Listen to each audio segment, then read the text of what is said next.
नमस्कार विद्यार्थियों। कल हम सांबर लेक के ऊपर चर्चा कर रहे थे और क्लास बीच में रह गई थी, तो उसी क्लास को भी कंटिन्यू करते हैं। लास्ट फैक्ट क्या लिखा है था मुझे ये बता दो केवल। हैं? हाँ, तो नमक बनाने की विधियाँ हमने लिख ली थी। लिखिएगा। इसी क्षेत्र में इसी क्षेत्र में संत दादू दयाल संत दादू दयाल ने अपना पहला उपदेश दिया था। संत दादू दयाल जी ने अपना पहला उपदेश भी कौन से क्षेत्र में दिया था? सांबर क्षेत्र में दिया था विद्यार्थी।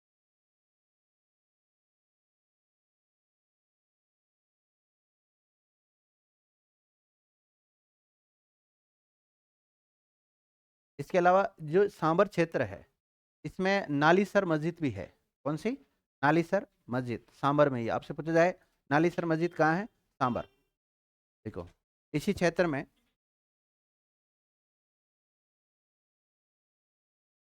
नालीसर मस्जिद भी है।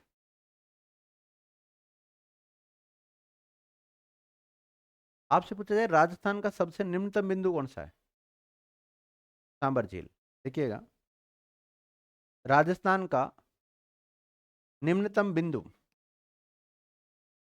राजस्थान का निम्नतम बिंदु भी सांबर झील ही है।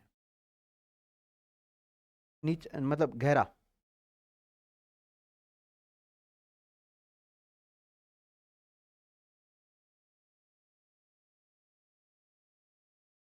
लिख लिया। और सबसे ऊंचा माउंट आबू। जबकि सबसे ऊंचा स्थान गुरु शिखर है।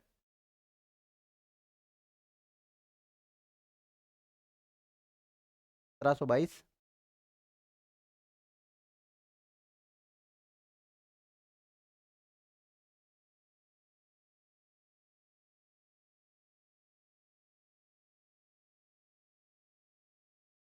और सांबर में आपको पता है देवयानी क्या है? तीर्थ।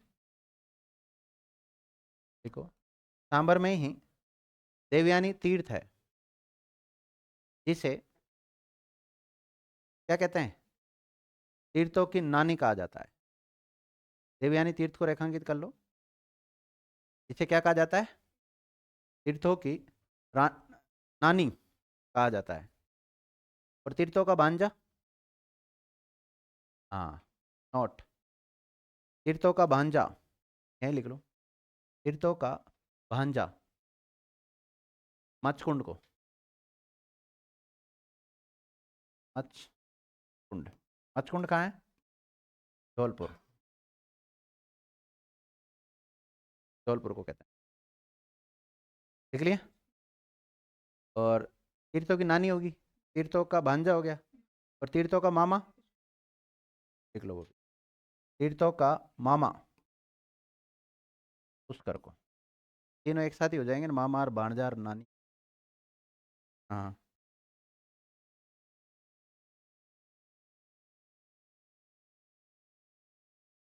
लिख लिया। देखो, सांबर झील में एक विशेष प्रकार का शैवाल पाया जाता है। क्या पाया जाता है? विशेष प्रकार का शैवाल, जिसका नाम लिख लो स्पाइरुलिना। क्या है? स्पाइरुलिना।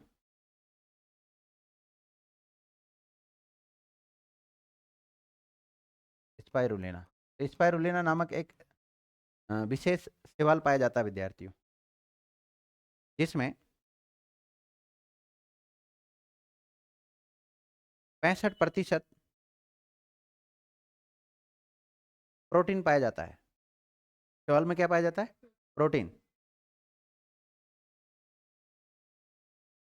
जो कि नाइट्रोजन युक्त खाद बनाने के काम में लिया जाता है। नाइट्रोजन युक्त खाद बनाने में, नाइट्रोजन युक्त खाद बनाने में प्रयोग में लिया जाता है।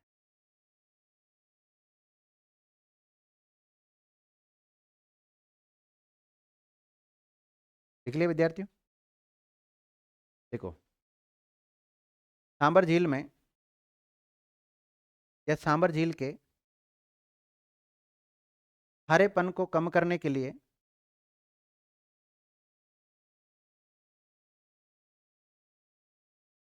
सोएडा फ्रूटी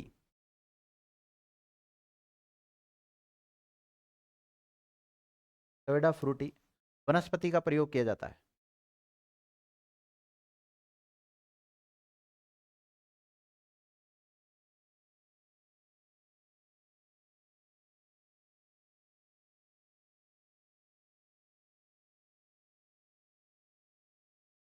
सोएडा फ्रूटी क्या है? सोएडा फ्रूटी विद्यार्थी एक वनस्पति का नाम है जो कि सांबर झील के आसपास उगती है, और उसका काम क्या है? उसमें जो खारेपन की मात्रा ज़्यादा है उसको कम करना, ये काम होता है सोएडा फ्रूटी। सोएडा फ्रूटी का अगर आपसे बॉटनिकल नेम पूछा जाए तो इसका बॉटनिकल नेम होता है साल्वेडा स्पीसीज। क्या होता है? साल्वेडा स्पीसीज। वनस्पति का नाम लिख लो उसका, साल्वेडा स्पीसीज। ये लिखा हुआ ना, साल्वेडा, दिख नहीं रहा क्या?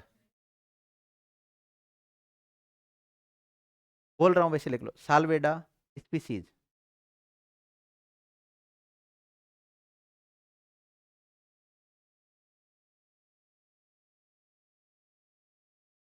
लिख लिया? तो एक खारे पानी की झील कंप्लीट होगी अपनी, कौन सी? सांबर होगी विद्यार्थी। इस प्रकार से नमक वगैरह वहां पर बनाया जाता है, चल चित्र है। अगला देखो विद्यार्थियों, ये भी झील ही है, नमक वगैरह, नमक का ढेर लगा हुआ है, और इस झील का नाम लिखो आप, डिडवाना झील। कौन सी? डिडवाना। खारे पानी की झीलें पहले लिख रहे हैं हम, है ना? प्रकृति के आधार पर, जल की प्रकृति के आधार पर दो प्रकार की झीलें होती है ना, एक तो खारे पानी की और एक मीठे पानी की। तो पहले खारे पानी की लिख लेते हैं।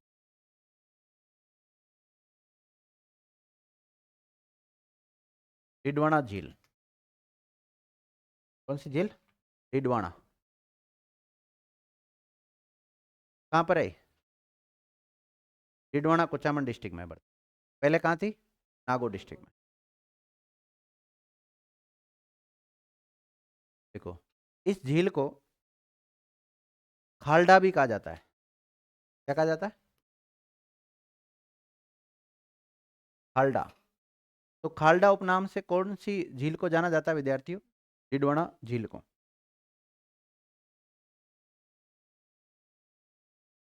देखो विद्यार्थियों, एक ऐसा नमक होता है जिसमें सोडियम क्लोराइड की मात्रा ठीक होती है, वो नमक खाने योग्य होता है। लेकिन अन्य अगर तत्वों की मात्रा होती है तो फिर वो खाने योग्य नहीं होता। अगर कोई नमक जिसमें NaCl नहीं है, सोडियम क्लोराइड नहीं है, तो वो खाने योग्य नहीं होता है। लेकिन नमक का जरूर थोड़ी खाने में उपयोग होता हो, और भी तो बहुत सारे उद्योग, इंडस्ट्री, चमड़ा उद्योग वगैरह, उनमें उनका यूज होता है। तो यहाँ से जो नमक उत्पादित होता है, कहाँ से? डिडवाना से। इस नमक में NaCl की मात्रा कम पाई जाती है, सोडियम क्लोराइड की मात्रा कम पाई जाती है, बल्कि सोडियम सल्फेट की मात्रा सर्वाधिक पाई जाती है। तो अतः ये नमक खाने योग्य नहीं है। देखिएगा, यहां से उत्पादित नमक में सोडियम सल्फेट पाया जाता है। क्या पाया जाता है? सोडियम सल्फेट पाया जाता है। अतः ये नमक खाने योग्य नहीं होता है।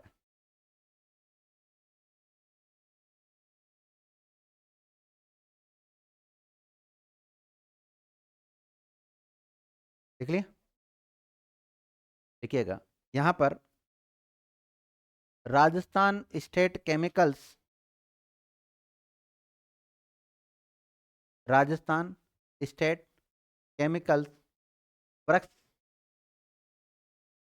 राजस्थान स्टेट केमिकल्स वर्क्स, ये उद्योग का नाम है, संस्था का नाम मान लीजिए आप। राजस्थान स्टेट केमिकल्स वर्क्स के द्वारा नमक उत्पादन का कार्य किया जाता है।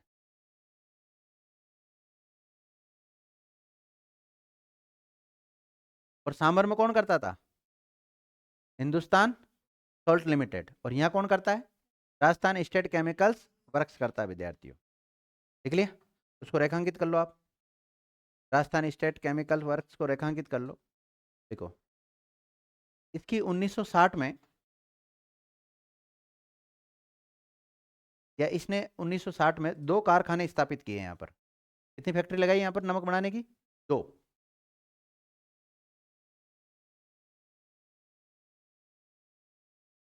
जिनमें,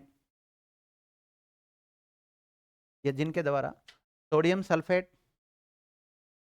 और सोडियम सल्फाइड, सोडियम सल्फाइड का निर्माण किया जाता है। सोडियम सल्फेट और सोडियम सल्फाइड का निर्माण किया जाता है।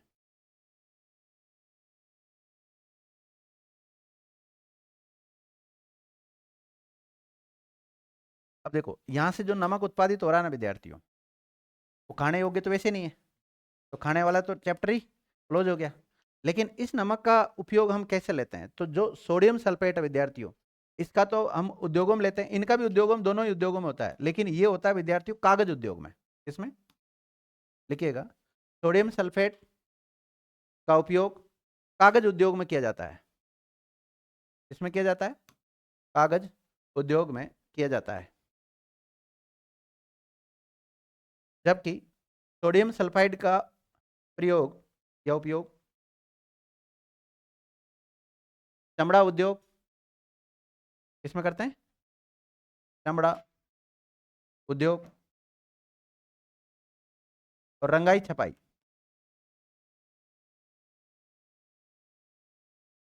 में किया जाता है।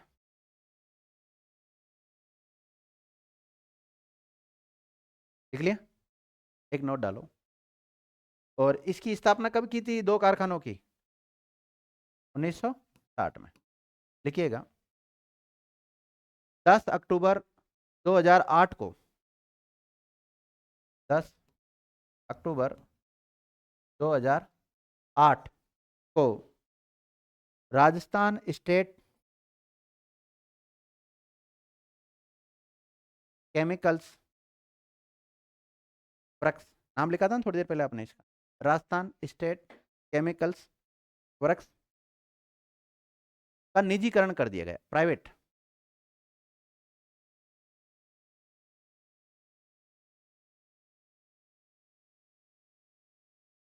अतः ये जो यहाँ पर इसने जो कारखाने लगा रखे हैं, कहाँ पर? डिडवाना में। तो उनको पहले तो राजस्थान केमिकल्स का जो कारखाने थे, सोडियम सल्फेट और सोडियम सल्फाइड के नाम से जाना जाता था, लेकिन अब इनको जाना जाता है देवल नाम से। किस नाम से? एक मिनट वापस बोलो, सेंटेंस जमा नहीं सही। निजीकरण कर दिया गया। और यहाँ नमक उत्पादन में लगी हुई, यहाँ नमक उत्पादन में लगी हुई संस्थाओं को देवल कहा जाता है। तो एक बार किसी एग्जाम में पूछा गया है देवल क्या है?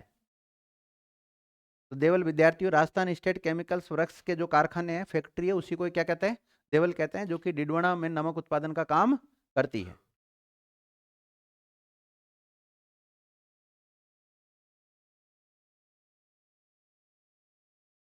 डिडवाना कुचामन से रिलेटेड एक शब्दावली और आती, ब्राइन। क्या आती? ब्राइन। लिखिएगा, डिडवाना झील में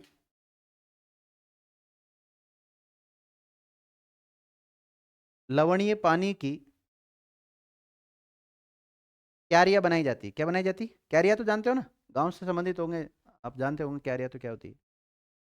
डिडवाना झील में लवणीय पानी की क्यारियां बनाकर उन्हें सुखाकर नमक प्राप्त किया जाता है,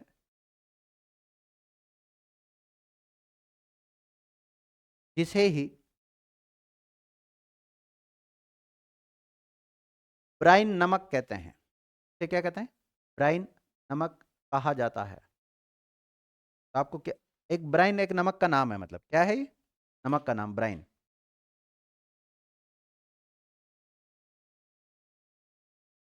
तो क्यारिया बनाकर उसको जो सुखाकर जो नमक तैयार किया जाता है, उसको क्या बोलते हैं? ब्राइन। और ब्राइन तैयार करने का काम कौन सी फैक्ट्रियां कर रही है? देवल कर रही है विद्या। क्या कर रही है? देवल। और शुरुआत में जब इसकी स्थापना हुई थी 1960 को, तो उस समय इन कारखानों का नाम क्या था?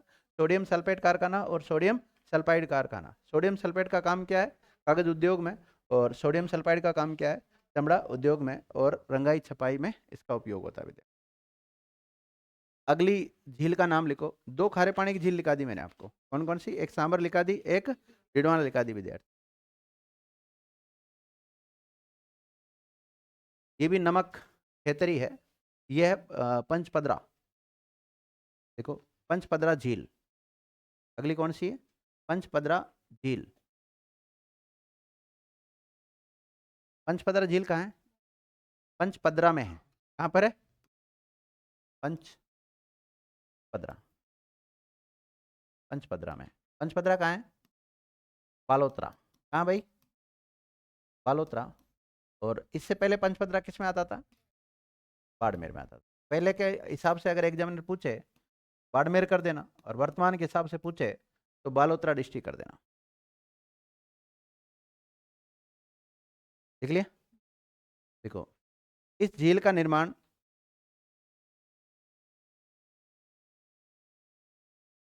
कहते हैं विद्यार्थियों पंचा भील के द्वारा किया गया था। इस झील का निर्माण पंचा भील के द्वारा 400 ईस्वी में किया गया था।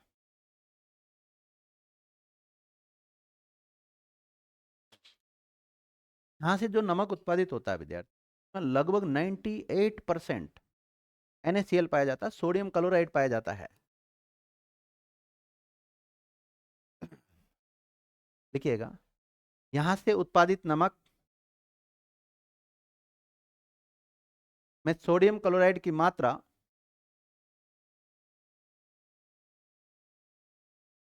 लगभग 98% होती है। कितनी? लगभग 98%। और ऐसा नमक जिसमें सोडियम क्लोराइड की मात्रा सर्वाधिक हो, वो खाने की दृष्टि से सर्वोत्तम माना जाता है। देखिएगा, इसलिए यहाँ का नमक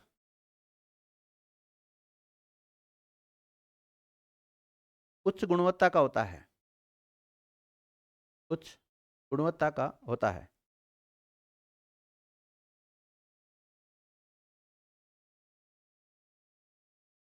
देख लिया? देखो, यहाँ पर खारवाल जाति के लोग नमक उत्पादन काम कौन करते हैं? खारवाल जाति के लोग मोरली झाड़ी, नाम याद रखना, मोरली झाड़ी का उपयोग करके, या मोरली झाड़ी की जो टहनी होती है, झाड़ी मान लो आप तो, है ना, झाड़ी का उपयोग करके नमक तैयार करते हैं।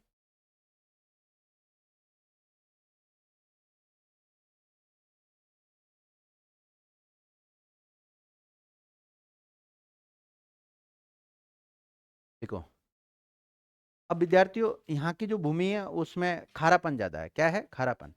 अब झील में तो पानी एकत्रित रहता है, कई बार जैसे वाष्पोजन की वजह से वो सूख जाती है झील, तो है ना, पानी कमी आ जाती है। तो ये क्या करते हैं, इस क्षेत्र में कुएं भी बनाए जाते हैं। क्या बनाते हैं? कुएं बनाते हुए, वो कुओं में से फिर पानी निकाल के बाहर ऐसे एकत्रित कर देते हैं, और फिर उससे क्या कर लेते हैं? नमक तैयार कर लेते हैं। तो हम ये लिख सकते हैं, इस क्षेत्र में कुएं बनाकर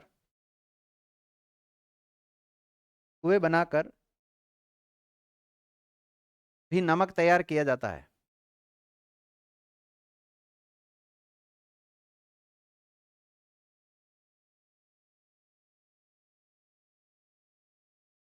देख लिया? अब देखो, यहां से जो नमक उत्पादित होता है विद्यार्थियों, तो लोकल लोग क्या कहते हैं? कोसूल। क्या कहते हैं? कोसूल। लिखो, पंचपदरा झील के नमक को स्थानीय भाषा में कौशूल कहा जाता है।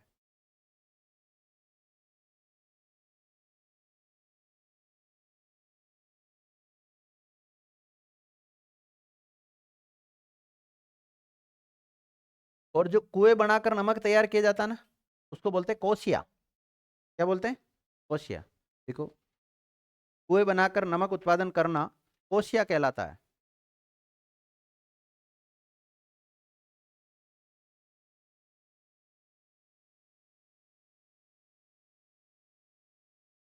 लिख लिया विद्यार्थियों? तो एक सवाल तो बताओ कैसा बनता है कि निम्नलिखित में से कौन सी झील खारे पानी की है, कौन सी मीठे पानी की है? तीन चार झीलों के नाम दे देते हैं और कौन सा वो सुमेलित करते हैं। कई बार सुमेलित भी करवा लेते हैं, कई बार संगत असंगत बना के सवाल बना लेते हैं। ये कौन सी झील है भाई? बीकानेर वाली। देखो, लूणकरण झील।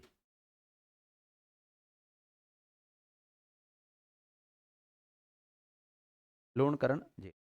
कुछ झीलों का तो केवल लोकेशन लोकेशन पता रख लेना आप कि भाई कौन सी झील कहाँ पर है, और कुछ की विशेषता लिखा देता हूँ मैं। लिख लिया? लोकेशन लिख लो, बीकानेर।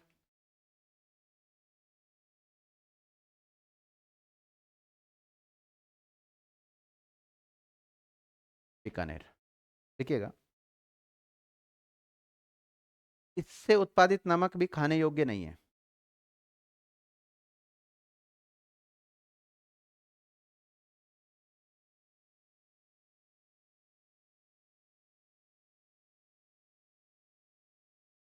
ठीक है?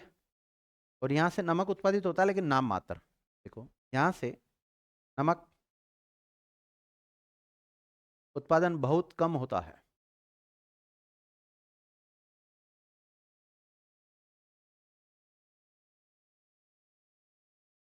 देख लिया?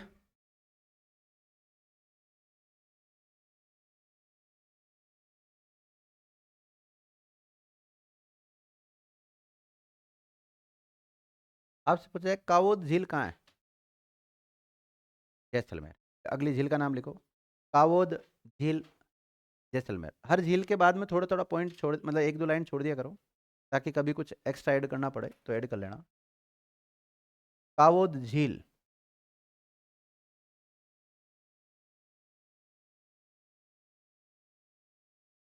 जैसलमेर में है। विद्यार्थी, इस झील से जो नमक उत्पादित होता है ना, उसमें आयोडीन की मात्रा सर्वाधिक होती है। देखिएगा,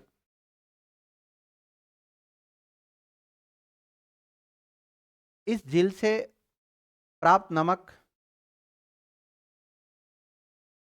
आयोडीन की मात्रा की दृष्टि से, किसकी दृष्टि से? आयोडीन की मात्रा की दृष्टि से सर्वश्रेष्ठ माना जाता है। सर्वश्रेष्ठ मैंने बता दिया अभी आपको, कौन सा? पंचपदरा वाला बताया था, लेकिन वो किसकी वजह से था? NaCl की वजह से, सोडियम क्लोराइड की वजह से था वो। और ये किसकी वजह से है? आयोडीन की।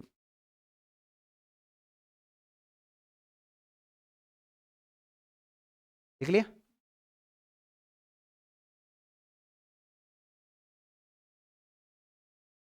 पाप, पाप झील।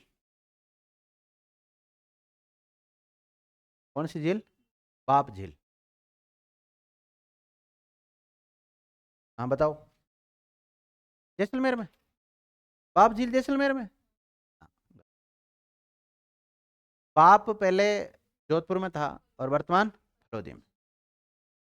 पूर्व में लिख सकते हो आप जोधपुर, और वर्तमान लिख सकते हो फलोदी।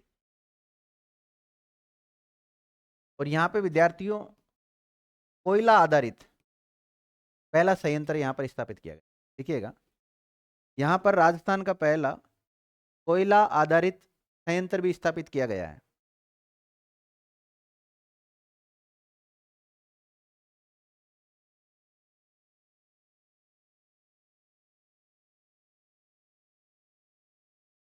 नावा खान, नावा।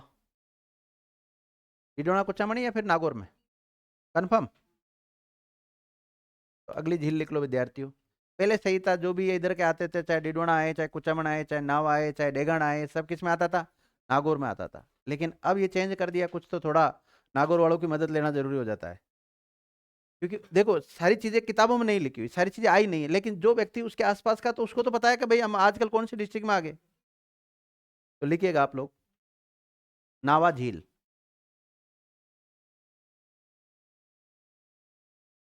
नावा झील। हाँ भाई, लिख लो डिडोना कुचामन। और पहले नागौर, पूर्व में तो नागौर था, और वर्तमान डिडवाना कुचामन कर लेना आप।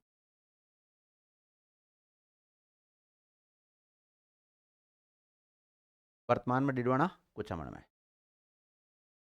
देखो यहाँ पर आदर्श लवण उद्योग, आदर्श लवण उद्योग भी विकसित किया गया है।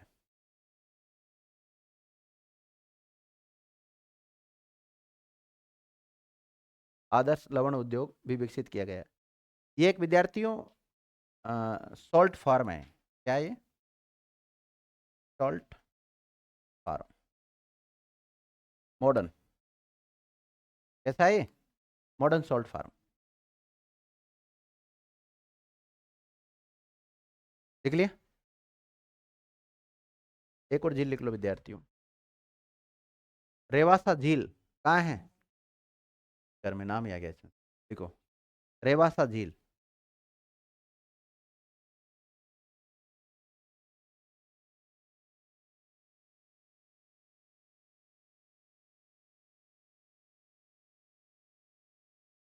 ये भी एक खारे पानी की झील है। जो भी लिखा रहा हूँ मैं भी खारे पानी की लिखा रहा हूँ, मीठे पानी की लिखाऊंगा जब अलग से लिखा दूंगा आपको, है ना। खारे पानी की झील है ये। और कहाँ पर पाई जाती है? सीकर में स्थित है। और इससे सवाल इसलिए बनता है कि जो राजस्थान के एक इतिहासकार हुए हैं विद्यार्थियों, घोड़े वाले बाबा कर्नल जेम्स टोड, उनकी एक पुस्तक है विद्यार्थियों, annuls and antiquities of Rajasthan. तो उस पुस्तक में इस झील का उल्लेख मिलता है। देखिएगा, इस झील का उल्लेख, इस झील का उल्लेख राजस्थान के प्रसिद्ध इतिहासकार colonel James Tod, colonel James Tod ने अपनी पुस्तक annals and antiquities of Rajasthan, annals and antiquities of Rajasthan में भी किया है। मतलब कर्नल जेम्स टोड की पुस्तक में भी इस रेवासा झील का उल्लेख मिलता है विद्यार्थी।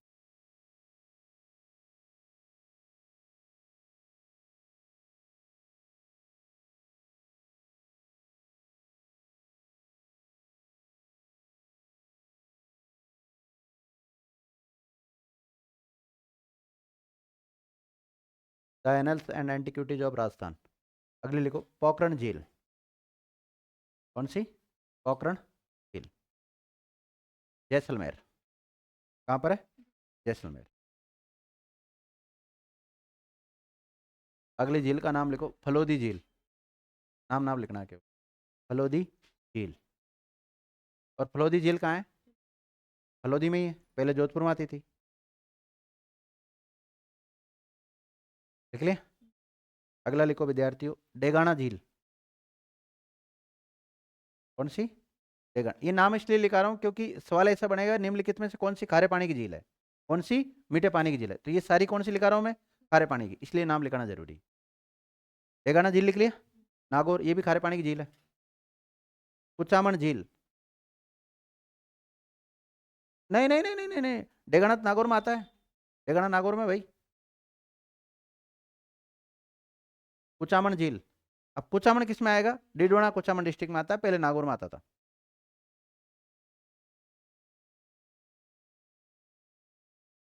लिख लिया?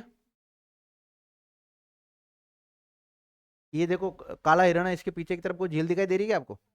नहीं हो तो भी मान लेना। ताल छापर झील, ताल छापर झील, हाँ, चूरू में। कहाँ पर है? चूरू। और इस झील के पास ही, या इस झील के पास का क्षेत्र ही काले हिरणों के लिए प्रसिद्ध है। किसके लिए? काले हिरणों के लिए प्रसिद्ध है। केवल आप याद रखना, ताल छापर झील कहाँ है। लिख लिया? एक झील और लिखो, कोछोर, कोछोर झील, कोछोर झील कहाँ है? सीकर।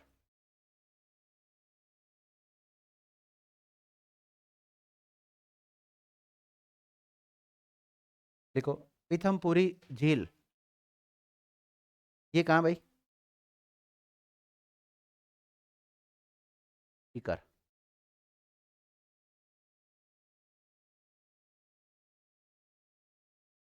देख लिया?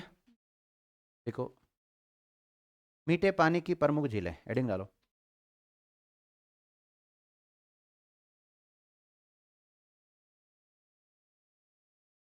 मीठे पानी की प्रमुख झीलें।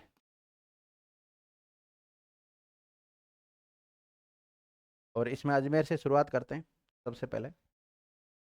बगल से शुरुआत करें, कहाँ से करें? अपने बगल में भी झील है एक, कौन सी? आना सागर। ये कौन सी आना सागर है क्या? पुष्कर है क्या? चलो पुष्कर लिख लो पहले, ब्रह्मा जी से शुरुआत कर देते, नाराज हो जाएंगे।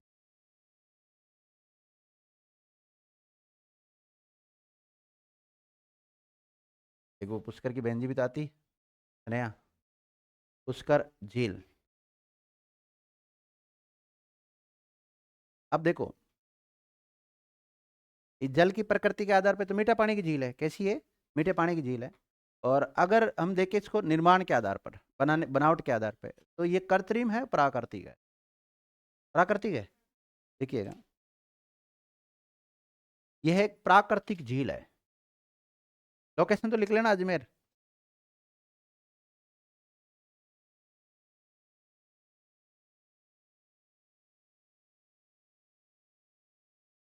देखो, ये झील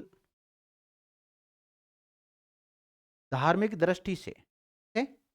धार्मिक दृष्टि से एक पवित्र झील है।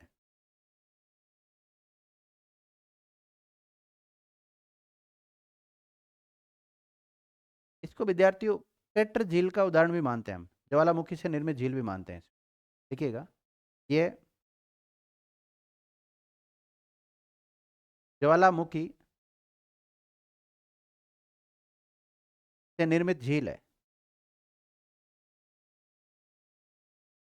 इसे ज्वालामुखी से निर्मित झील है, इसलिए इसे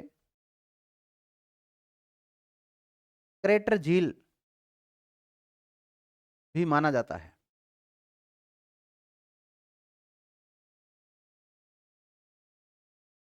पुराण कितने हैं विद्यार्थियों? 18 पुराण है।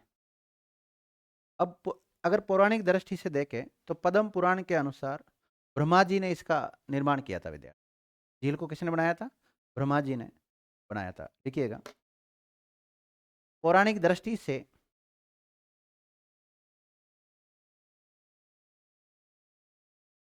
पौराणिक मान्यता भी लिख सकते हो आप, है ना? पौराणिक दृष्टि से इस झील का निर्माण ब्रह्मा जी के द्वारा करवाया गया था।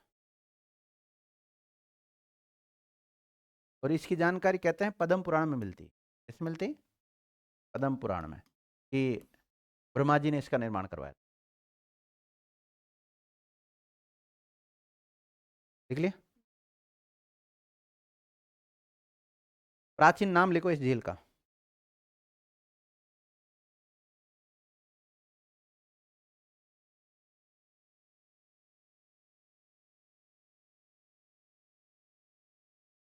परुषक अरण्य, परुषक का अरण्य, परुषक अरण्य। संधि करोगे तो का हो जाएगा ना, परुषक का अरण्य। इसका आकार कैसा नजर आ रहा है आपको? चांद की बाती नजर आ रहा है क्या? आधा चांद नहीं है, पूरा चांद नजर आ रहा है। लिख लिख लीजिए, यह अर्ध चंद्राकार में फैली हुई है।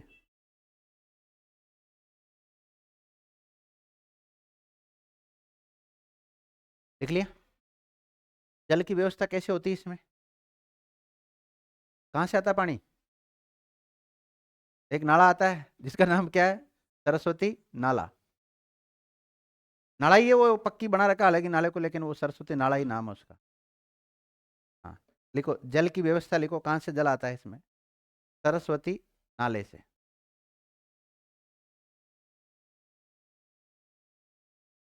तो हमारे जैसे आना सागर है, तो इसमें पूरा सीवरेज का पानी जाता है विद्यार्थियों। जाता कि नहीं जाता है? लिखना है उसमें बिल्कुल सरस्वती नाला। हाँ, सरस्वती नदी भी लिख सकते हो आप चाहो तो, लेकिन ये सरस्वती नदी दूसरी है, वो वाली मत मान लेना आप, घग्गर वाली रो। लिख लिया? उपनाम लिखो इसके।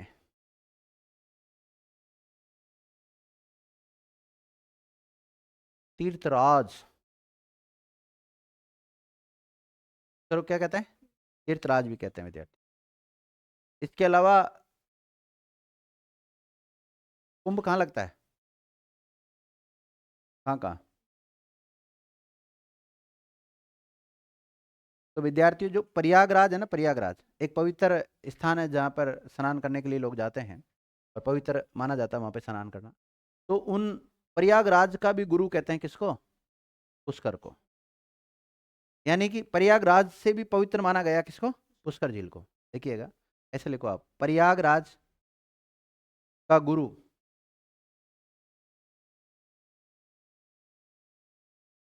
कोमा लगा के लिखो, कोकण तीर्थ, क्या कहते हैं? कोकण तीर्थ। और चारों धाम यात्रा करते हैं ना, उसके बाद में जो पांचवा धाम माना गया है वो किसको माना गया? पुष्कर को माना गया। कहते हैं विद्यार्थियों, चाहे आप चारों धामों की यात्रा करो, चाहे पुष्कर की यात्रा करो, या बराबर है। या कुछ लोग ऐसे कहते हैं कि पुष्कर की यात्रा जब तक नहीं करनी चाहिए जब तक आप चार धाम की यात्रा नहीं करते हैं, उसके बाद में इसकी यात्रा करना चाहिए। और कुछ लोग ऐसे लगाते हैं भाई, पुष्कर की यात्रा कर लो चाहे चारों धामों की यात्रा कर लो, तो अपने तो कहाँ चलो, पुष्कर ही ठीक है नजदीक। देखिएगा, इसे हिंदुओं का पांचवा तीर्थ भी कहते हैं, इसे हिंदुओं का पांचवा तीर्थ भी कहते हैं।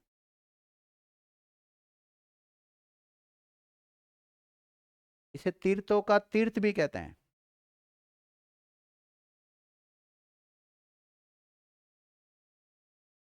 एक वो उसमें रामदेव जी के बारे में लिखाया था मैंने आपको, पीरों का पीर। पीरों का पीर किसको कहते हैं? रामदेव जी। क्यों कहते हैं? पांच पीरों को उसने अपना जो चमत्कार दिखाया था तब कहा था ना। अब तुम्हारे माइंड में आ रहा होगा, सर कल्चर का क्या हो रहा है, चलो देखेंगे उसका। अभी तो क्या लिखा आपने? तीर्थों का तीर्थ भी कहते हैं। देखो, तीर्थराज लिखा दिया क्या? तीर्थराज लिख लिया? बावन घाट झील भी कहते हैं इसको, क्या कहते हैं?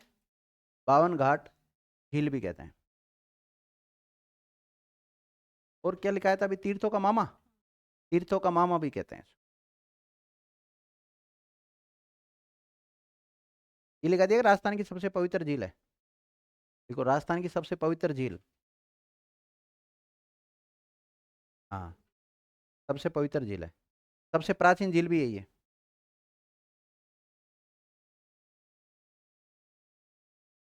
और सबसे प्रदूषित झील भी यही है। राजस्थान की सबसे प्रदूषित झील कौन सी है? पुष्कर झील। कनाडा के सहयोग से इसकी साफ सफाई का काम किया जाता है।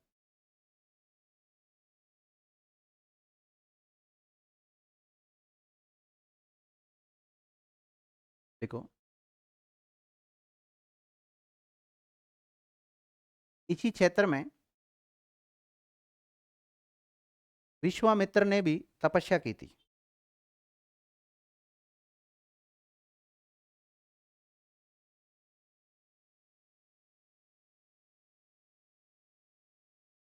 और मेनका के द्वारा क्या की गई थी उसकी? तपस्या भंग की गई थी। ब्रैकेट में लिख लेना, मेनका के द्वारा तपस्या भंग की गई।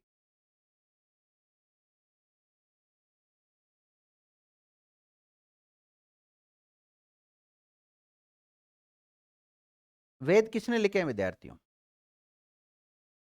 वेद किसने लिखे हैं? वेदों का संकलन हुआ है। वेदों क्या किया गया? संकलन। और ये किसने किया है? वेद व्यास जी ने किया। तो कहते हैं विद्यार्थियों, इन वेदों का संकलन पुष्कर झील के किनारे पर बैठकर किसने किया था? वेद व्यास जी ने किया था। ऐसा कुछ तथ्य मिलता है, तो लिखिएगा, इस झील के किनारे बैठकर ही वेद व्यास जी ने वेदों को लिपिबद्ध किया था। देखो, वेद है ना, वैदिक काल में नहीं लिखे गए हैं, बाद में लिखे गए हैं गुप्त काल के आसपास। वैदिक सभ्यता ना, उस समय नहीं लिखे गए वेद, लिपिबद्ध किए थे। महाभारत ग्रंथ जो की रचना किसने की है? महाभारत की वेद व्यास जी ने की है, तो लिखो। महाभारत की रचना भी इसी झील के किनारे बैठ के वेद व्यास जी ने की थी। तो महाभारत की रचना भी इसी झील के किनारे बैठकर वेद व्यास जी ने की।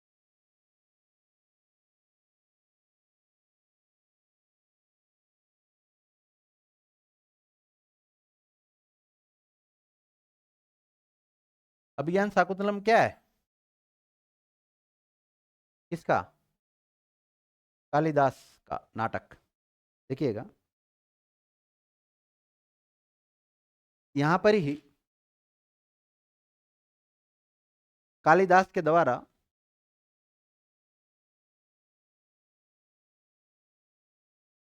अभिज्ञान शाकुंतलम की रचना की गई। अब जरूर नहीं झील का कोई सवाल बने, लेकिन जो अन्य फैक्ट लिखा रहा हूं ना मैं आपको, यहां से कोई सवाल बन सकता है। अभिज्ञान शाकुंतलम किसकी रचना है? कालिदास की। कहते हैं विद्यार्थियों, यहां पुष्कर में ही अंतिम बार कौरव और पांडवों का क्या हुआ था? मिलन हुआ था। देखिएगा, इसी क्षेत्र में कौरवों तथा पांडवों का अंतिम मिलन हुआ था।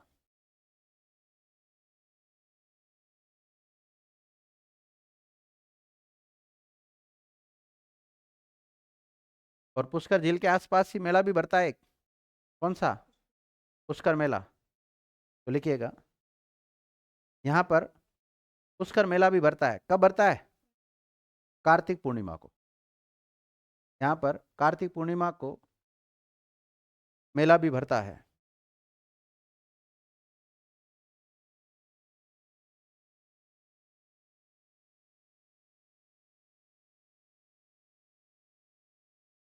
देख लिया? देखो, पुष्कर सरोवर के बारे में ऐसी मान्यता है कि, सरोवर का मतलब झील की बात कर रहा हूं ना, पुष्कर सरोवर या झील के बारे में ऐसी मान्यता है कि 52 घाट है ना यहाँ पे, इन घाटों का निर्माण मंडोर के शासक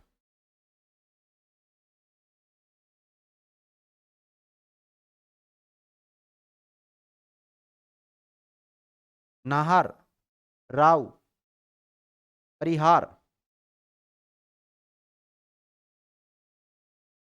नाहर राव परिहार के द्वारा करवाया गया था। के द्वारा कराया गया था? नाहर राव परिहार के द्वारा करवाया गया था।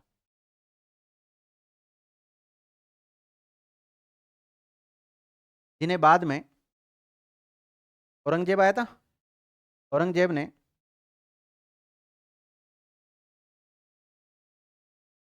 क्षतिग्रस्त कर दिया था, या नुकसान पहुंचाया था, जो भी है, क्षतिग्रस्त कर दिया था। लेकिन आपको पता है कि मराठों के बाद में शक्तिशाली कौन हो गए थे? नहीं, उसके मुगलों के बाद में शक्तिशाली कौन हो गए थे? मराठा। तो फिर मराठाओं ने वर्तमान स्वरूप दिया था इन घाटों को, जिसके बाद मराठाओं के द्वारा, मराठों के द्वारा 1809 में, 1809 में वर्तमान स्वरूप दिया।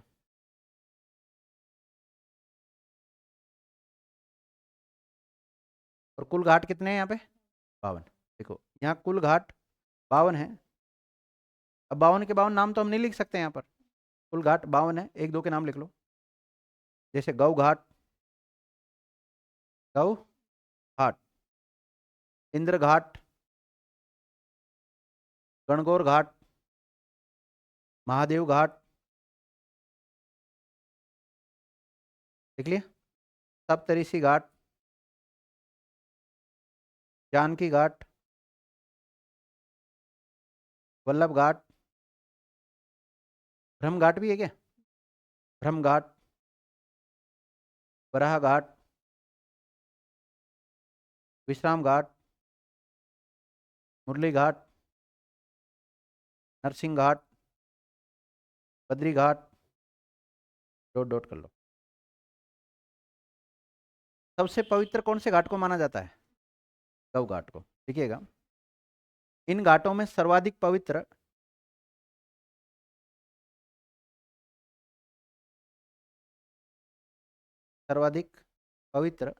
गौ घाट को माना जाता है।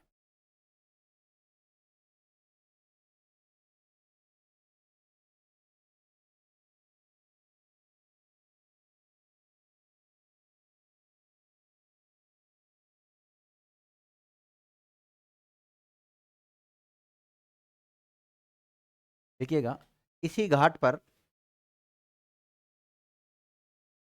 सिखों के गुरु गोविंद सिंह कौन से थे? 10वें गुरु गोविंद सिंह ने गुरु ग्रंथ साहिब का पाठ किया था।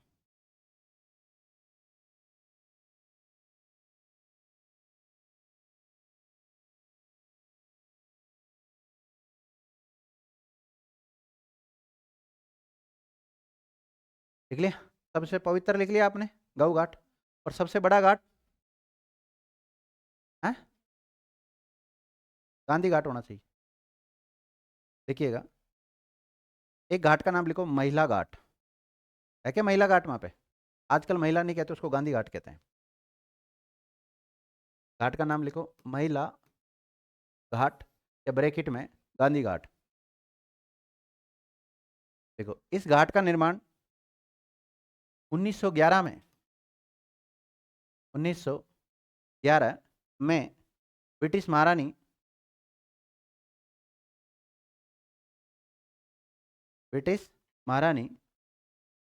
Madam Marie, queen madam Marie है ना, क्वीन मैडम मैरी के आने पर करवाया गया था।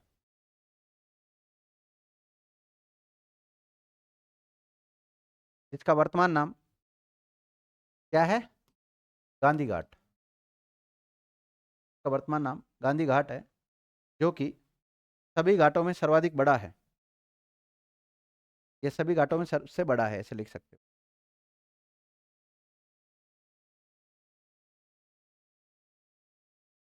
अब कहते हैं विद्यार्थियों, यहाँ पर इसी घाट से, जो गांधी घाट है ना, इसी से गांधी जी की अस्थियों को क्या किया था? विसर्जित किया था। जैसा कि आपको पता है, गांधी जी पर किसने अटैक किया था? नाथूराम गोडसे ने। कब किया था? 30 जनवरी 1900 है? कब बताओ? 69, 49 या 48? 49 है, 49 है। 69 तक तो गांधी जी रहे नहीं।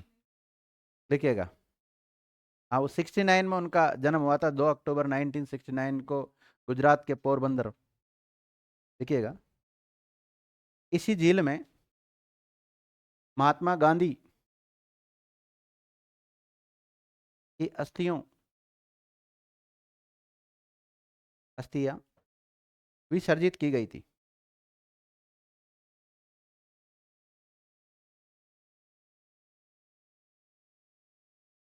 देख लिया? बाल ठाकरे की अस्थियां भी इसी झील में विसर्जित की गई विद्यार्थियों।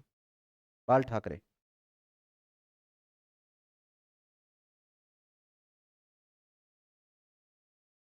यहाँ पे एक घाट है विद्यार्थियों, बराह घाट। कौन सा है? बराह घाट। और बराह घाट के पास में ही जहांगीर का महल भी है क्या? देखो, इस झील के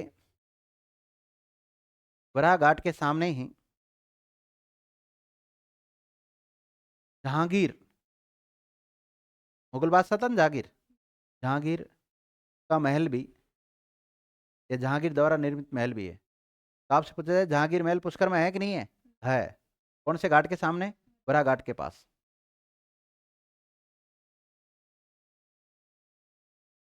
अब आपने लिखा था कि राजस्थान की सबसे प्रदूषित झील भी है ये।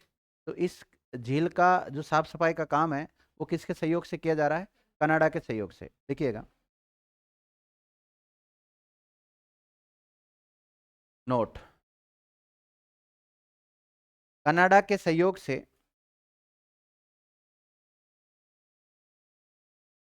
इस झील का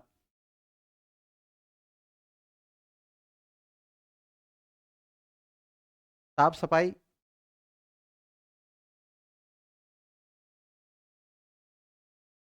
का कार्य किया जाता है। और कब से? 1997-98 से। 1997-98 से।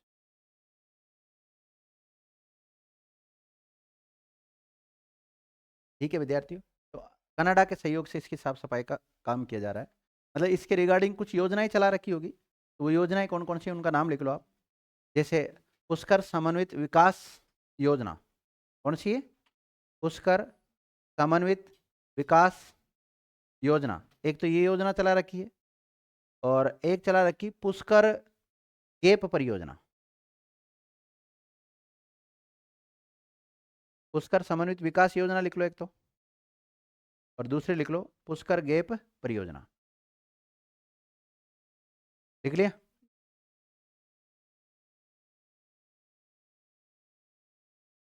ब्रह्मा विष्णु महेश, यानी ब्रह्मा जी का मंदिर भी है इस झील के पास में ही।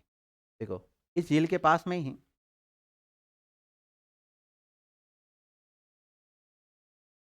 जगत पिता, ऐसे मत लिखो आप, तो ब्रह्मा जी लिख लो। ब्रह्मा जी का मंदिर है। माता सावित्री का भी है क्या? वो थोड़ा दूर है, रूट रूट कर चली गई थी उधर। तो आप लिख लो क्या लिखा आपने? ब्रह्मा जी व माता सावित्री का मंदिर है। सावित्री का थोड़ा दूर है, माता सावित्री का मंदिर स्थित।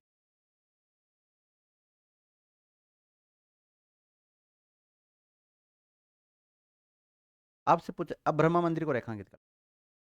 ब्रह्मा मंदिर का निर्माण किसने कराया था? गोकुलचंद, गोकुलचंद पारिक ने। निर्माण लिख लो, गोकुलचंद पारिक ने। और इस मंदिर में जो मूर्ति लगा रखी ब्रह्मा जी की, वो किसने स्थापित की थी? आदि गुरु शंकराचार्य ने।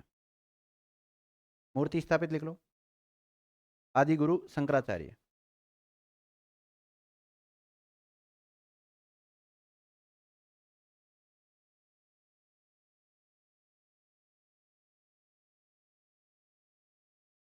पुष्कर में और पुष्कर भी है क्या? जैसे बूढ़ा पुष्कर, छोटा पुष्कर, मध्य पुष्कर भी है? ये तो मध्य वाला है जिसके बारे में हम पढ़ते हैं, वो अलग है। बूढ़ा अलग है, मेन जो हम पढ़ रहे हैं वो अलग है, और उसके अलावा मध्य और है। और कनिष्ठ, कनिष्ठ पुष्कर मध्य वाले को कहते हैं, हो सकता है। लिखिएगा यहाँ पर यहाँ पर बूढ़ा पुष्कर और कनिष्ठ पुष्कर, बहन जी कह रही तो मध्य पुष्कर कर लो, मध्य पुष्कर भी स्थित है।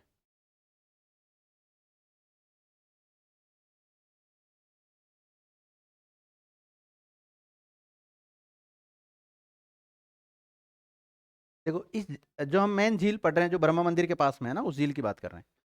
उस झील के पास विद्यार्थियों एक मंदिर और है जिसको हम कहते हैं वरा मंदिर। है क्या वरा मंदिर वहां पे?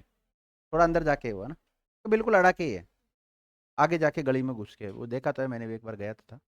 जिसको हम रंगनाथ जी का मंदिर भी कहते हैं। क्या कहते हैं? रंगनाथ जी का मंदिर। लेकिन वो तो ठीक है, बीच में कॉलोनीज वगैरह आ गई, लोग बस गए, लेकिन वो नज़दीक ही मानते हैं पहले प्राचीन के हिसाब से। लिखिएगा इस झील के पास ही, किनारे नहीं लिखा के पास लिखा देता हूँ भाई, इस झील के पास ही वराह मंदिर, ब्रह्मा मंदिर तो यही है, लेकिन कौन सा मंदिर है? वराह मंदिर भी स्थित है। वराह मंदिर को रेखांकित कर लो। वराह मंदिर का निर्माण किसने कराया था बताओ? हैं? अजमेर का एक शासक था चौहान वंश का, जिसका नाम क्या था? ना ना ना, अर्णोराज आनाजी चौहान, जिसका निर्माण अर्णोराज ने करवाया था। किसने कराया था?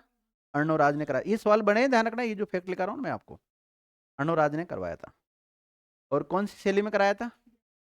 द्रविड़ शैली में। और उसे अभी वर्तमान में किस नाम से जानते हैं हम? रंगनाथ मंदिर। दोनों अलग अलग है।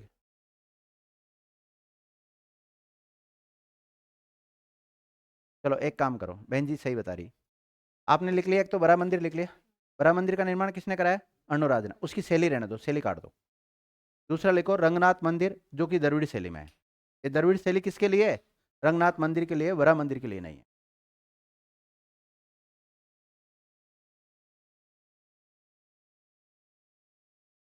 देखो विद्यार्थियों, पुष्कर को मंदिरों की उपनगरी नाम से भी जाना जाता है। देखिएगा, पुष्कर को मंदिरों की नगरी उपनाम से भी जाना जाता है।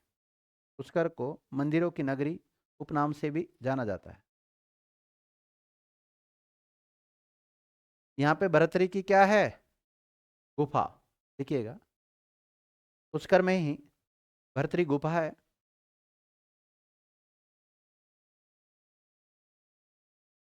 भर्तरी की गुफा भी है। देख लिया।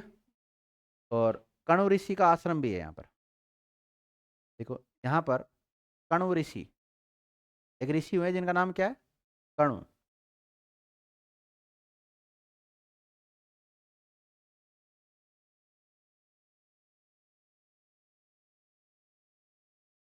देख लिया। सावित्री माता का मंदिर भी है इस पुष्कर में ही। कौन सी पहाड़ी पर? हम्म? रत्नागिरी पहाड़ी पर। देखो, रत्नागिरी पहाड़ी पर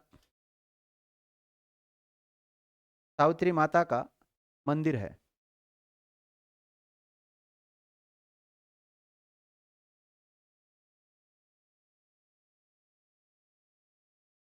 जहाँ पे रोपवे भी है, उड़न खटोला। राजस्थान का कौन सा? तीसरा रोपवे। जहाँ पर राजस्थान का तीसरा उड़न खटोला या रोपवे 2016 में बनाया गया। 2016 में बनाया गया। देख लिया। देखो विद्यार्थियों, पुष्कर झील एक ऐसी झील है जहाँ पर भगवान श्री राम के पिता दशरथ ने भी पिंडदान किया था। देखिएगा, इस झील के किनारे ही भगवान श्री राम के पिता दशरथ, दशरथ का पिंडदान किया गया था। दशरथ का पिंडदान किया गया था।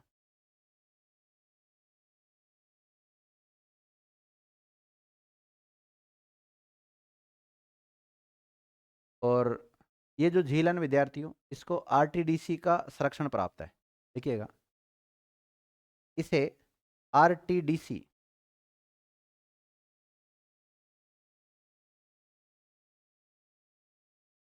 आरटीडीसी का संरक्षण प्राप्त है।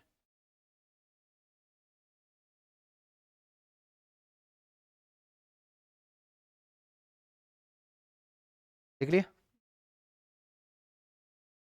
एक मीठे पानी की झील और है। ये मीठे पानी की झील थी है ना, मीठे पानी की में एक ही लिखी है आपने शायद, कुछ करिए ना। ये दोनों झील एक ही है। कौन सी? ये वाली राजसमंद वाली। अगली झील का नाम लिखो।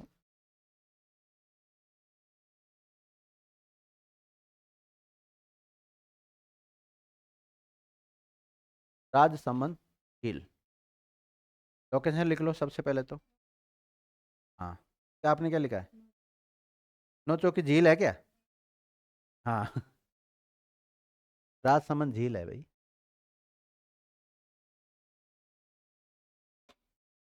लोकेशन कहाँ है? राजसमंद डिस्ट्रिक्ट में।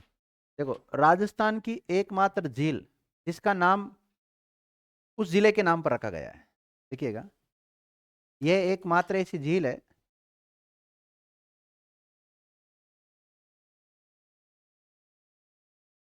जिसके नाम पर ही जिले का नाम रखा। जिले तो बाद में बने विद्यार्थी, झील तो पहले बन गई थी। राजस्थान की एकमात्र ऐसी झील है जिसके नाम पर ही जिले का नाम रखा गया है।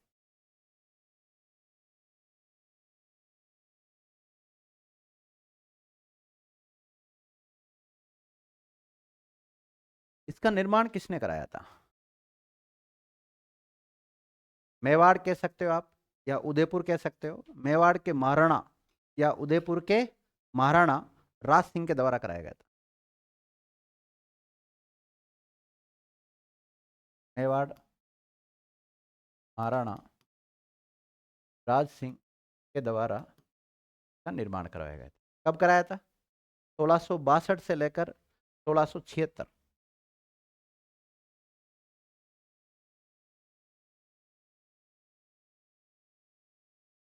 देख लिया।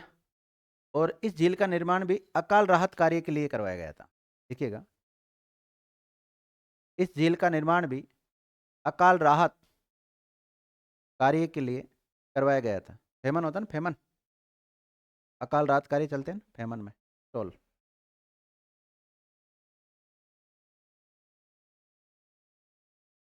देखो, अब इसमें पानी कहाँ से आता है, उन नदियों का नाम लिख लो। गोमती, कौन सी नदी का पानी आता है इसमें? गोमती का, ताल का और केलवा का। गोमती, ताल और केलवा।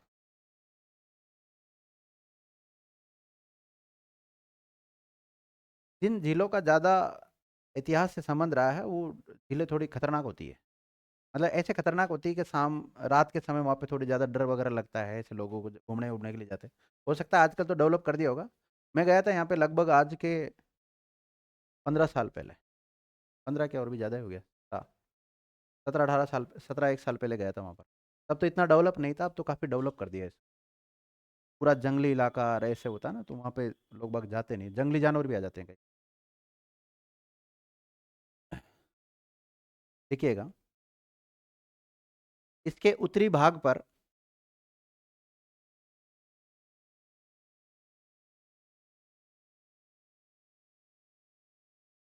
नौ चौकी की पाल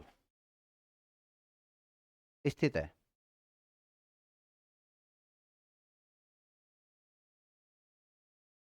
क्या है? नौ चौकी की पाल स्थित है। नौ चौकी का मतलब क्या है? एक प्रकार से नौ सीढ़ियां बनी हुई है। क्या बनी हुई है? नौ सीढ़ियां, अर्थात नौ सीढ़ियां बनी हुई है। कितनी? नौ सीढ़ियां बनी हुई है, जो संगमरमर से निर्मित है। किससे है? संगमरमर से निर्मित है। संगमरमर से निर्मित है। देख लिया। जिन पर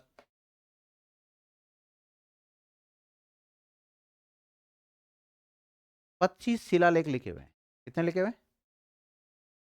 25 शिलालेख लिखे हुए हैं। और जो शिलालेख लिखे हुए हैं उन पे, नौ चौकी पर, वो काले रंग से लिखे हुए हैं। कैसे? जो काले संगमरमर पर लिखे हुए हैं। किस पे लिखे हुए हैं? काले संगमरमर। मतलब नौ चौकी तो किससे बनी हुई है? व्हाइट संगमरमर से, सफेद संगमरमर से। लेकिन उन पे जो लिखे हुए हैं, वो पट्टी जो लगा रखी है, वो काले संगमरमर की लगा रखी है।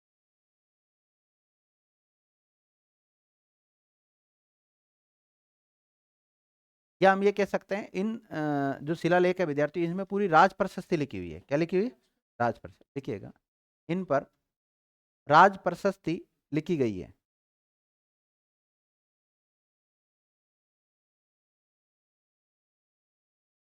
राज प्रशस्ति को रेखांकित कर लो। राज प्रशस्ति कौन सी भाषा में लिखी गई है? संस्कृत में। संस्कृत में लिखी गई है और रणछोड़ भट्ट तेलंग के द्वारा लिखी गई है। संस्कृत भाषा में रणछोड़ भट्ट तेलंग के द्वारा लिखी गई है। देख लिया। और इस राज प्रशस्ति में मेवाड़ के जो शासक है उनका विवरण मिलता है। देखिएगा, इसमें मेवाड़ के शासकों का, जैसे भी लिख सकते हैं, मेवाड़ के शासकों की जानकारी मिलती। इसे विद्यार्थियों विश्व की सबसे बड़ी प्रशस्ति माना जाता है। तो विश्व का सबसे बड़ा संस्कृत का शिलालेख कहाँ मिला अपने को? राजसमंद झील के किनारे, है ना।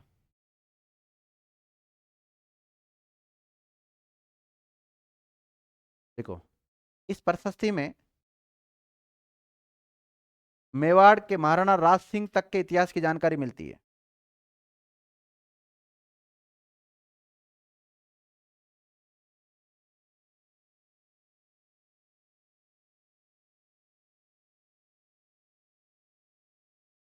और विद्यार्थियों, आपको पता है मेवाड़ और मुगलों के बीच में जो संधि हुई थी, उसकी जानकारी भी इसमें मिलती है। देखो, मेवाड़ मुगलों के मध्य हुई संधि की जानकारी भी इसमें मिलती है।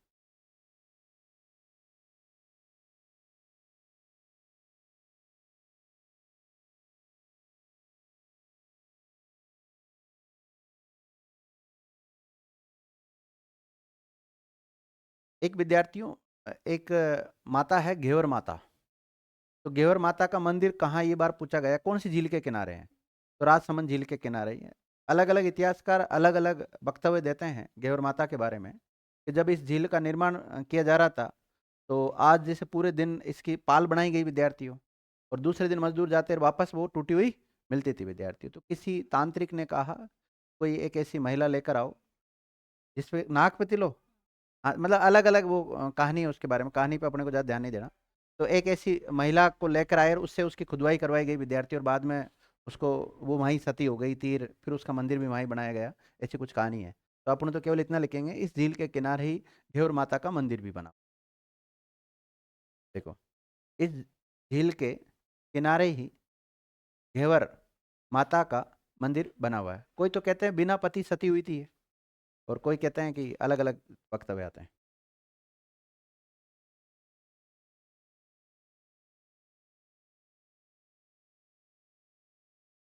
आजकल एग्जामिनर बताओ कैसे सवाल पूछते हैं कि आप राजसमंद झील को देखने के लिए गए, तो उस झील को देखकर आपको कौन से मंदिरों की याद आती है? और माता नहीं, मतलब कौन से मंदिरों की याद आती है आप? तो दिलवाड़ा माउंट आबू में जो जैन मंदिर है उनकी याद आती है। देखिएगा, इस झील को देखकर दिलवाड़ा जैन मंदिरों की याद आती है, मतलब उनकी जैसे हैं, कहने का मतलब ये कह सकते हैं। अब बताओ विद्यार्थी, ऐसा सवाल पूछ ले एग्जामिनर तो अपने से हल होगा क्या? वो नहीं होता है ऐसा हल।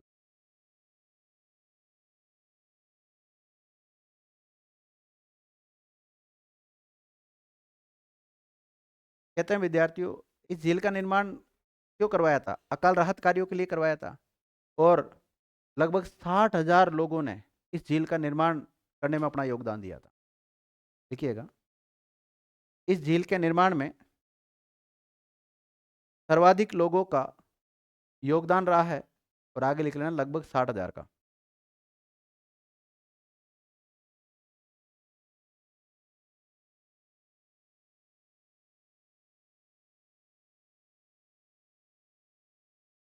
यहाँ पे एक द्वारकाधीश मंदिर भी बना हुआ है। क्या बना हुआ है? द्वारकाधीश मंदिर भी है।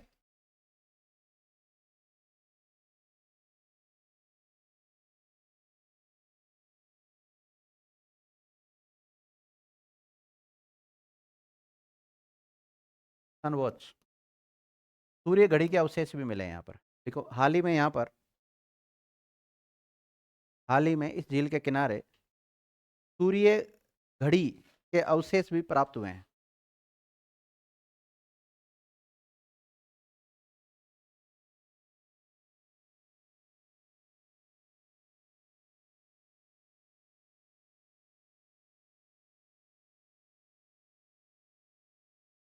और महाराणा राज सिंह का पेनोरमा भी इस झील के किनारे बनाया हुआ है। देखिएगा, इस झील के पास ही महाराणा राज सिंह का पेनोरमा भी बना हुआ है। पेनोरमा क्या होता है? हाँ बहन जी। नहीं, वो तो औरन होता है। पेनोरमा क्या होता है? हैं? हाँ, पूरी एक प्रकार उनकी जीवनी की घटनाक्रम पूरा बना, ये मंदिर मान लीजिए, उनका मंदिर जैसा उनका स्थान, जैसे महाराणा प्रताप का बना हुआ ना यहाँ पे, ऐसा तो वगैरह भी चलते हैं वहाँ पे। आपसे पूछा जाए विद्यार्थियों, अकाल राहत के लिए इस झील को बनाया गया था, यानी कि हम ये कह सकते हैं अगर एक दो साल बारिश नहीं हो तो भी इस झील का पानी सूखेगा नहीं, तभी तो अकाल राहत के लिए काम आएगी। लेकिन एक बार ऐसा हुआ कि इस झील का पानी सूख गया। तो पहली बार इस झील का पानी कब सूखा? वर्ष 2000 में। देखिएगा, राजसमंद झील पहली बार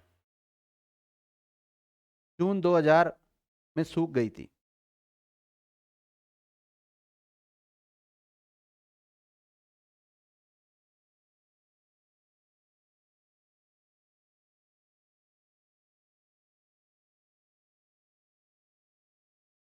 निकलिए विद्यार्थी, एक बहुत शानदार झील देखो ये। कौन सी झील है ये? हैं? ये है विद्यार्थियों जयसमंद झील।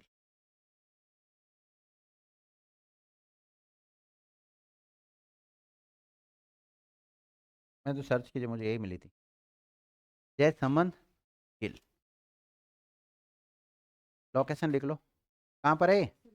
ये सब मीठे पानी के लिखा रहा हूँ, ध्यान रखना, या तो क्रम डालते रहना इन पे आप, मीठे पानी वाले हो। तो लोकेशन लिख लो, सलूम्बर जिले में। कहाँ पर है? सलूम्बर डिस्ट्रिक्ट में। पहले उदयपुर में आती थी विद्यार्थियों।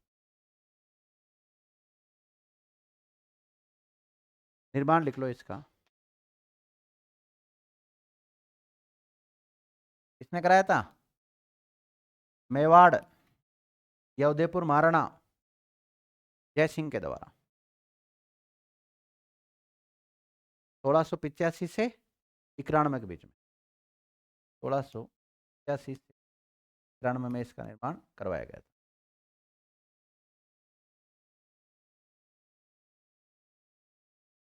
लिख लिया? सबसे बड़ी कृत्रिम झील कौन सी भारत की? भारत की कृत्रिम झील।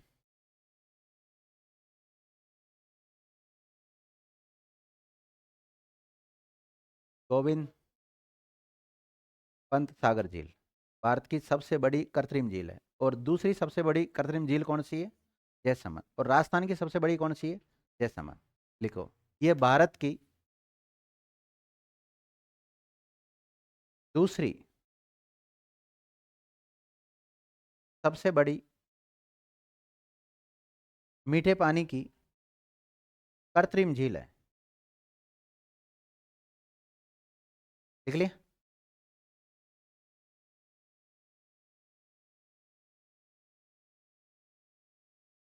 अगला लिखो, ये राजस्थान की सबसे बड़ी मीठे पानी की झील है, मतलब वो कृत्रिम में आएगी।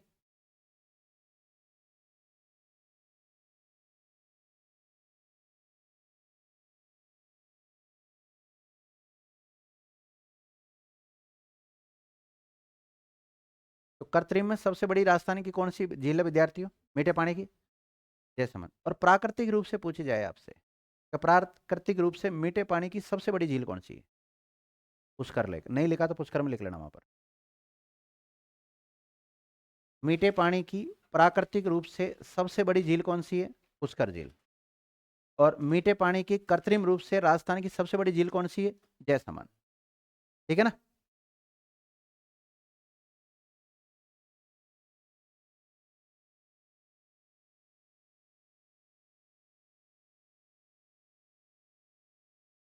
लिख लिया?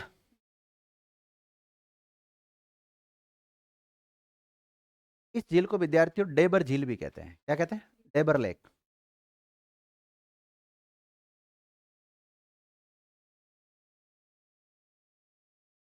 डेबर, जयसमंद को क्या कहते हैं?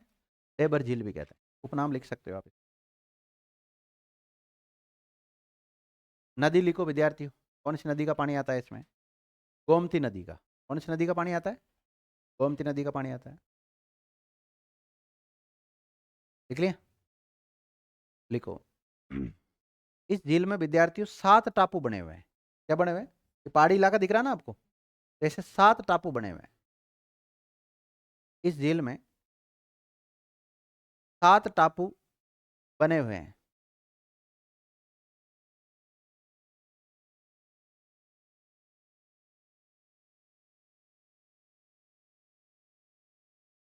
देखो, सबसे बड़े टापू को बाबा का भागड़ा कहते हैं। सबसे बड़ा टापू बाबा का भागड़ा, बाबा का भागड़ा। और सबसे छोटे टापू को प्यारी। क्या कहते हैं?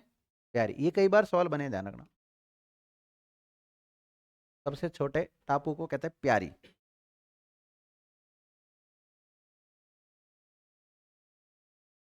देखो, इस झील में से, मतलब इस झील से सिंचाई भी होती है। इस झील में से वर्ष 1950 में सिंचाई हेतु श्यामपुरा और भाटखेड़ा, श्यामपुरा और भाटखेड़ा नामक नहरें भी निकाली गई है। कौन सी? श्यामपुरा नहर और भाटखेड़ा नहर भी निकाली गई है।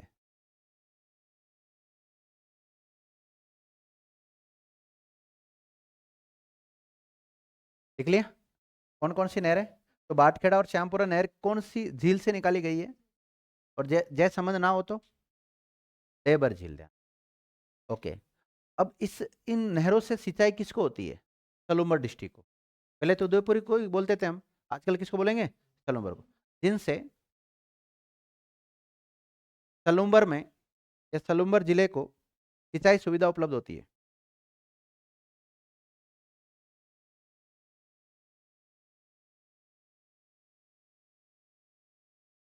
देख लिया। इसके अलावा विद्यार्थी कोई गया कि जयसमंद कभी? नहीं गया कोई भी? घुमा करो विद्यार्थी थोड़ा। देखो, इस झील के पास ही नर्मदेश्वर महादेव मंदिर भी बना हुआ है। कौन सा? नर्मदेश्वर महादेव मंदिर भी। वैसे ज्यादातर जिसके अंत में ईश्वर आ जाता है वो कौन सा होता है? शिव मंदिर ही होता है वो। नर्मदेश्वर महादेव मंदिर भी बना हुआ है, जिसका निर्माण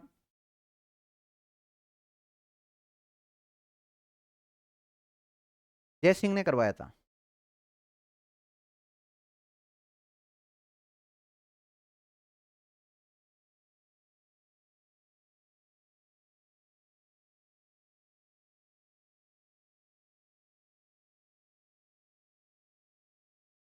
देखो विद्यार्थियों, यहाँ पर 7 टापू है। कितने हैं? 7 टापू। अलग अलग टापू को अलग अलग नाम से जाना जाता है। सबसे बड़ा टापू का नाम क्या है?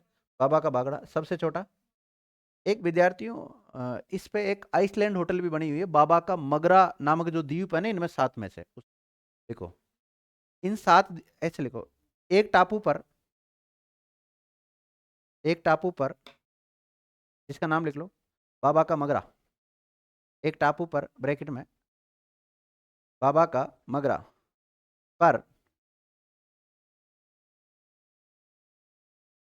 एक होटल भी संचालित है,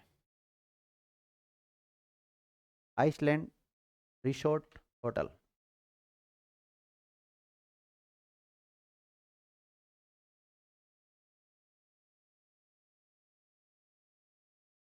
देख लिया विद्यार्थियों। और ये जो टापू बने हुए हैं इधर इधर, तो इनमें कौन रहते होंगे? आदिवासी लोग रहते होंगे। और आदिवासियों में इधर ज्यादातर कौन रहते हैं? या तो भील रहते हैं या फिर मीणा। देखो इन टापुओं में, या द्वीप भी लिख सकते हो आप, इन टापुओं पर कई जनजातियां निवास करती है, जैसे भील, मीणा, डोट डोट। मुख्य रूप से भील, मीणा।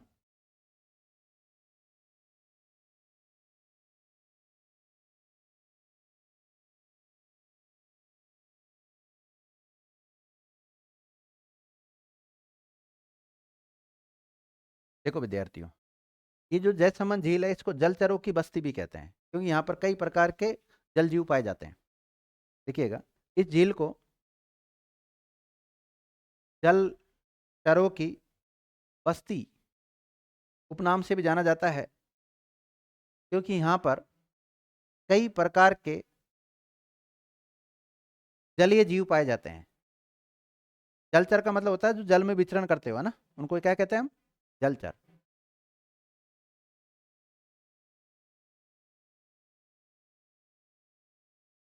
अगर आप इस झील की लोकेशन देखते हैं, इसका अगर ईस्टर्न पार्ट देखते हैं, तो उधर विद्यार्थियों लसाड़िया का पठार आ जाता है। क्या आ जाता है?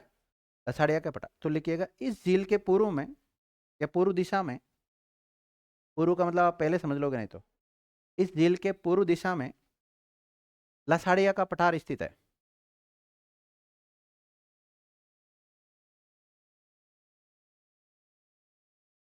तो आपसे पूछा जाएगा लसाड़िया का पठार इस झील के किस दिशा में? अगर एक ही दिशा आए तब तो आप पूर्व कर देना, और 2 दिशा पूछे आपसे तो नॉर्थ ईस्ट कर देना।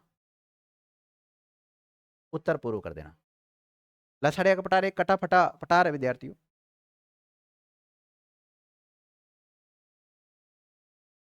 लिख लिया, लिखिएगा।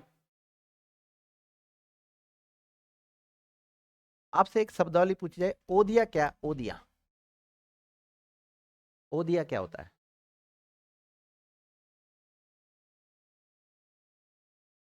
अब देखो विद्यार्थी, इस क्षेत्र में ओदिया भी देखने को मिलता है। क्या मिलता है? ओदिया। तो लिखो ओदिया।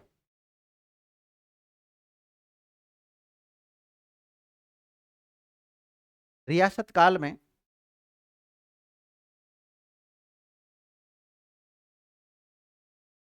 या रियासत काल के यहाँ पर ओदिया बने हुए हैं।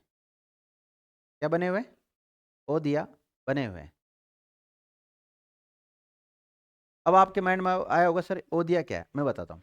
जैसे कोई जंगली इलाका है, आप उस जंगली इलाके में चले गए और एक ऐसा पिलर बना रखा है जिसमें आप ऊपर चढ़ जाओ और जंगली जानवर तो आएगा नहीं उधर, क्या जालियां वगैरह रहती, तो उसमें खड़े होकर आराम से आसपास का जो जंगली जानवर है उनको देख सकते हो। जैसे आजकल आप सफारी पे जाते हो ना, घूमने के लिए जाते हैं जंगली इलाके में, तो वैसे जैसे उस समय ऐसी ऐसी व्यवस्था तो थी नहीं। तो उस समय क्या करते थे, जंगल के बीच में ऐसा एक स्तंभ बना देते थे बड़ा सा, और बड़ा सा स्तंभ बना के फिर जो भी उनका जंगली जानवर होते हैं उनका जो भी मूवमेंट होता था उसको आराम से वहां से देख पाते थे। उसको कहते हैं ओदिया। क्या लिखा आपने? ओदिया बने हुए हैं। ओदिया को रेखांकित कर लो। देखो, ये एक अवलोकन स्तंभ होते थे जो हिंसक पशुओं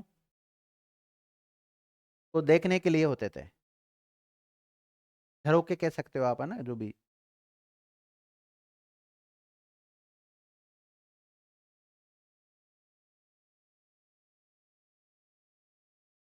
लिख लिया? और तो क्या लिखोगे इसके बारे में? कितने बज गए? तो आज की क्लास को यहीं विराम देते हैं।